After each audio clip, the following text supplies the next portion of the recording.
So for today's video, magluluto tayo ng bukayo. So ayan, isang buko lang po ang binili natin. So ininom lang natin ang sabaw. So ayan, bubukayoin natin yan para mag-dessert tayo. So mag-a-add tayo ng ating sugar. So at saka mag-a-add din tayo dyan ng tubig. Ayan. Mare, ito masarap ang dessert. Yan, okay na po yan. 1 cup na po na brown sugar yan. Yan tayo ng half cup of water. Mix lang natin. Ang dami niya kasi. So, tubig lang talaga ng buko yung ininom ko. Medyo matigas kasi. So, sayang naman kung hindi natin gagawa ng paraan. So, ngayon, gagawin natin siyang bukayo. Ayan. Wow. Hayaan natin kumulo para malutong bukayo, mga mare. Palat tayo ng ating vanilla para mabango ang amoy. Ayan siya, vanilla. Ayan na nga, kumukulo-kulo na. Wow, pag ito po ay nawala na ng sabaw at malapot na siya, ay luto na siya. Ayan. Ayan, isang buko lang po yan, mga mare. Ang dami ng laman, kaya solve na solve ang ating bukayo.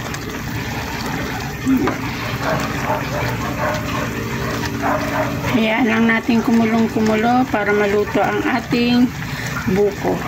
Ayan na nga, medyo malapot na. Malapit-lapit na itong maluto. Ayan. Wow, ang bango niya kasi meron tayong nilagay na vanilla. Ayan na. Mare. Okay na, dessert natin ito. Ayan. Ang bukayo.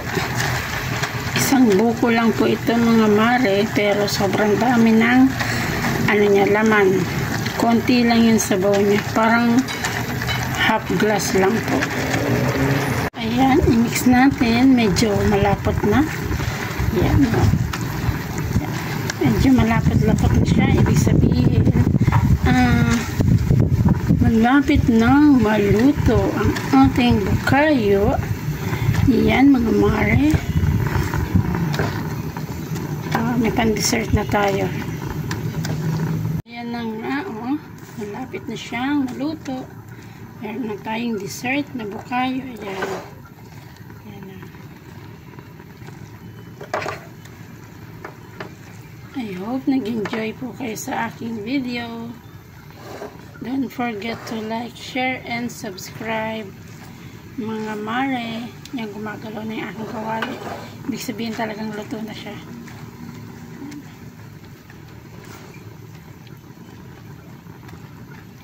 Thank you for watching, mga mamshi, mga lodi. Maraming pong salamat sa panonood. Don't forget to like, share, and subscribe. Magandang buhay!